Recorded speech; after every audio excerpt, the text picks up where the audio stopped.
yan? One day lagnat? Tigilan mo ako. Ang sabihin mo, tinatamad ka mag-aral. Ma'am, please, sige na. Humahabol po kasi ako na with honors eh. Oh, ko. Kung gusto mo mag-with honors, hindi ka dapat nagkakasakit.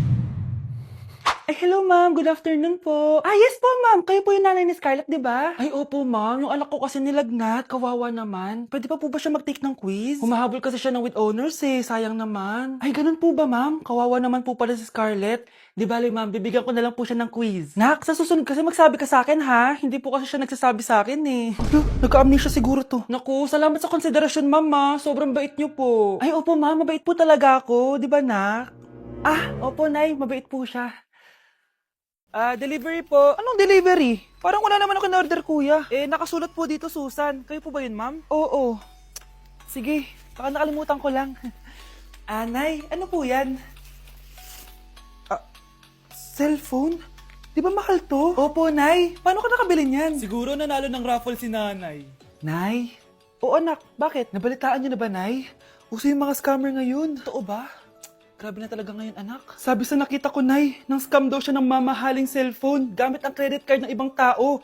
At ito pa yung malalanay, nang scam daw din siya ng pera. Delivery po. May delivery ata, anak. Delivery po. Ikaw na naman, kuya. Susan po ulit, ma'am. Wala naman nga ako in-order. Wala akong magagawa dyan, ma'am. Sa'yo nakapangalan eh. Sige na po, una na ako. Ano na naman laman neto? Pera? Ito ba yung sinasabi ni Scarlett na galing sa scam? Pero bakit sa akin nakapangalan? Anong gagawin ko dito? Hindi naman ako yung scammer. Nay, may naghahanap po sa inyo sa labas. Anak! Sige, pupunta na ako.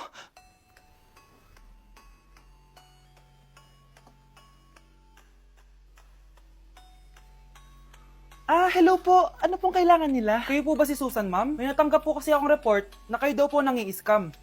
Scammer? Hindi ako scammer Ma'am, sa'yo nakapangalan ng mga parcel. Kaya sumama ka na sa amin. Hindi nga ako scammer! Ikukulong ka na namin. Huwag niyo ko ikulong! Hindi ako scammer! Itigil niyo na yan! Hindi si nanay ang scammer. Pero nasa bahay na to, ang totoong scammer.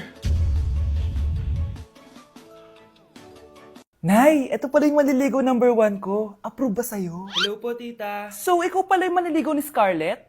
Ano ang kaya mong ibigay sa anak ko? Hindi man po ako mayaman. Pogi naman ako. Pas sa walang pera, sa daming luho ng babaeng to, hindi mo mabubuhay yung anak ko. Di naman importante yung pera na basta pogi. Next! Mukhang pera to. Hi, tita. So, anong kaya mong ibigay sa anak ko? CEO yung tatay ko. Meron po kaming sports car, tapos malaki po yung bahay namin. Mayaman pero mukhang mabaho. Charger to Bibigyan sana kita ng 1,000,000. Bahala ka dyan. 1,000,000? Hoy, babalik ka dito! Nay, puro ka next. Gustong gusto ko na magka-jowa. Siyempre, gusto ko yung perfect na lalaki para sa'yo, anak. Hello po, tita. Oh, anong kaya mo ibigay sa anak ko? Hindi po ako mayaman, tita. At hindi rin po ako sobrang gwapo. Pero malinis po ako sa katawan. At marunong din po ako maglinis ng bahay at ng mga plato. Wow! Ganito yung gusto ko lalaki para sa'yo, anak. Kaya etong award-winning Wise Cleaner ang gamit ko kasi ito ang the best dishwashing liquid kit. Tara, samahan niyo ako gumawa ng dishwashing liquid. Nabili ko nga pala tong kit na to for only 250 pesos at ito yung mga laman niya. Siyempre, importanteng basahin niyo muna yung instructions. At ayun na nga, nag-umpisa na tayo. Naglagay lang ako ng 14 liters sa timba namin. At ang unang nilagay ko ay itong bubble booster. Susunod ay nilagay ko na rin yung surfactant. So kailangan paikot niyo tong ilagay. O diba, para ka lang nagluluto. Nag-set lang ako ng timer for 20 minutes para hintayin matunaw lahat ng ingredient. Pagkatapos nun ay haluin nyo na mabuti at ilagay nyo na yung premix bottle. So ito pala nabili ko ay calamansi flavor at ito na yung magiging kulay ng dishwashing liquid natin. Nilagay ko na rin pala yung thickener para maging malapot na yung dishwashing liquid natin. Pero dahan-dahan lang guys At ayun, tinakpan ko na at babalikan natin for 24 hours. So mukhang okay na at bumili din ako ng mga bote. Dito ko ilalagay yung mga dishwashing liquid. Naisip ko lang na perfect pala to maging business kasi madali lang gawin at madami ka rin magagawa. Nagprint lang ako ng mga stickers at ayan, pwede na natin siyang ibenta guys. Kung ako tatanungin nyo, super worth it nitong Wise Cleaner. Perfect! Anak, pakasalan mo na to. Sige. Pwedeng kiss the bride na agad. Dapat may 5 apo na ako bukas, Maawa ka naman sa kifi ko, Nay. At dahil maraming hindi nakasagot ng full name ko, iibahin ko yung mga tanong. Salamat naman. Number 1, 2 plus 2. Yes, may tamang sagot na ako. Number 2, what is the powerhouse of the cell? Ang dali naman. Makaka-perfect ako. Number 3, ano yung pangalan ng crush ko nung elementary pa ako? Ano na naman yan? Kung nakikinig talaga kayo, alam nyo kung sino yung crush ko. Aba ma'am, akala bang iba ganyang tanong na naman? Malamang, para makasigurado ako na nakikinig talaga kayo. Wala namang may paki kung sino naging crush mo na elementary ka, ma'am. Wala namang may alam yan eh.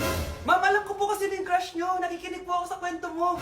Buti pa si Michael, nakikinig. Di kagaya ng iba dyan. Sige, perfect ka na, Michael. Yes! Makinig din kasi kayo sa kwento ni ma'am. Number 4. Sino yung pinsan ng kapatid ng lola ko na tita ng mama ko na pamangkin na ate ko? Bagsak na naman ako! Uy, be, gala naman tayo minsan. Punta tayo Tagaytay. True, be. Ang ganda ng bagong bukas na coffee shop doon. Ang sarap mag-story. Tara na, pwede ako bukas. Tara na, mga 5:30 AM kita na tayo sa bus station, ha? Baka drawing na naman to, ha? Matutuloy yan, be. Nakapag-alarm na nga ako, eh. Gigising ako, promise. Nasaan na ba yung mga yun? 6 AM na. Oh, alas na tong bus papuntang Tagaytay, ha? Puro kayo drawing, ha? Teka lang. Ano ba yun? Ano ba yun, be? Bakit ka tumatawag? Ano na, be? 6 AM na. Akala mo pupunta na Tagaytay. Hindi ako pinayagan eh. Sorry, be. Hindi ka pinayagan o tinatamad ka lang? Baka gusto mo sabihin ko sa nanay mo na 3 subject yung bagsak mo. Ito na nga, be. Maliligo na ako. Wait mo lang ako, ha? Ay, yung isa pa.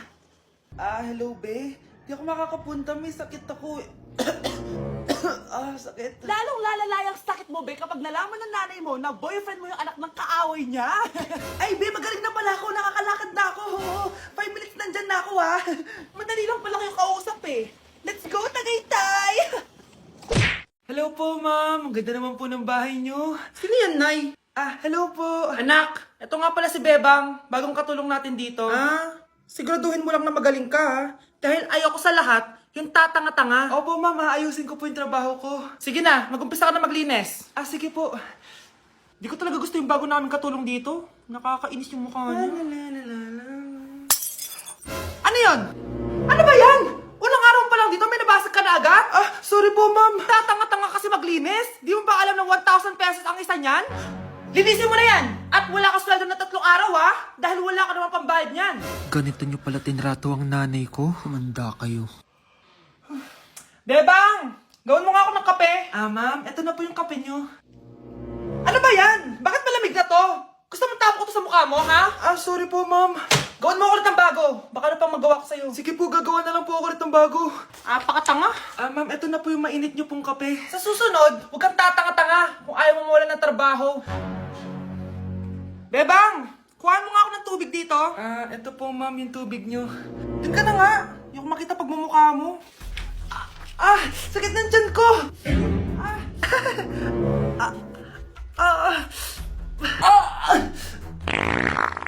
Anak! Lumabas ka muna dyan! Gusto mo nang mainit, ha? Tignan ko na lang kung hindi kumulo yung tiyan nyo dito.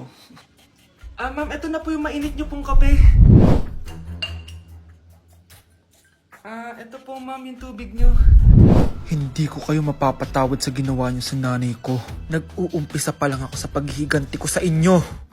Love, sorry, di ko sinasadya. Okay ka lang? Okay lang ako, love. Ikaw naman kasi, sinasabayan mo yung init ng ulo ko. Alam mong ayaw ko yun, nasuntok tuloy kita. Sorry. Okay lang, next time wag mo nang gagawin ha. Tara na, bihis ka na. Kakain tayo sa labas. Anong gusto mo? Kakain tayo sa labas. Sige, tara. I love you, Bebu. I love you too. A few moments later. Anak, patay pa sa ka sa mata, ha? Nay, wala to. Sinaktan ka ng jowa mo, no? Manda sa akin yun. Physical touch kasi yung love language niya, Nay. Parang ikaw lang. Okay lang ako, wala to, Nay. Anong ako? Hindi ako ganyan sa'yo, ha? Ikaw nga kapag pinapalo mo ako, sinasabi mo mahal mo ako. Wala to, Nay. Mahal ako nun. Ganon. O sige, dahil mahal kita, dadagdagan natin yung nasa mukha mo!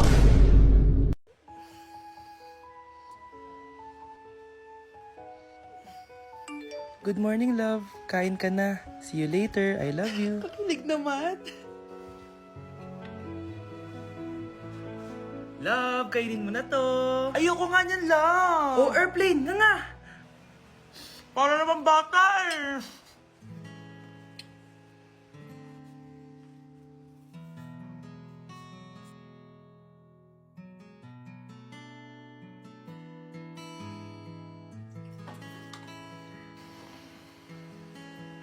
Horror papanoorin natin, love, ha? Ayoko na, nakakatakot, love. Ayun na, ayun na.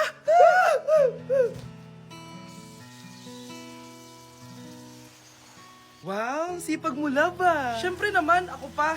O eto. Nakakainis, pinasama ko. Akin na nga yan. Aba, gumaganti ka. Halika dito. Scarlett? Miguel? Kamusta ka na?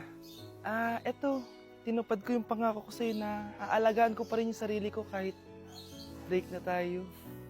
Buti naman. Gusto mo pumasok? Hindi na. Actually, papunta nga ako sa bahay ng girlfriend ko. May surprise ako sa kanya. May girlfriend ka na? Congrats. Happy for you. Sige na, Scarlett. Una na ako. But then you come and all so far away. Ang ganda talaga nitong Dr. Leo sa mukha. Anak, magtupi ka nga dyan ng damit mo. Tumatawag. Hello, Bes. Bes, tara gala tayo. Boring dito sa bahay. Ay, Bes, sorry. May sakit kasi ako ngayon eh. Ay, ganun ba? Sayang, ililibre sana kita. Ay, go! Tara, saan tayo makikita? Maliligo na ako, ha? Ay, wow! Gumaling bigla. Aba, saan ka na naman pupunta, ha? Umuulan, no?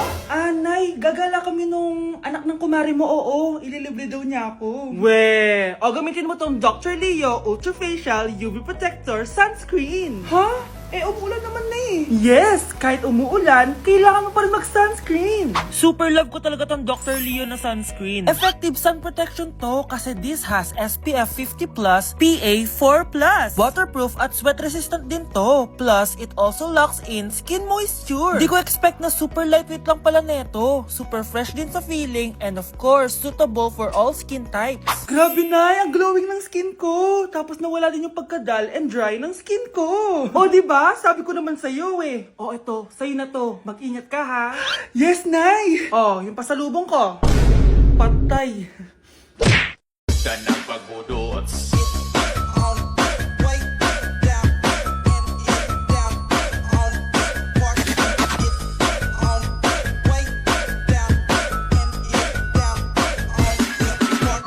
Nasa Japan pa rin ako at titikim tayo ng Japanese convenience store food part 2. Hulaan nyo guys kung nasaan ako. Walang-wala na ito sa Pilipinas, promise.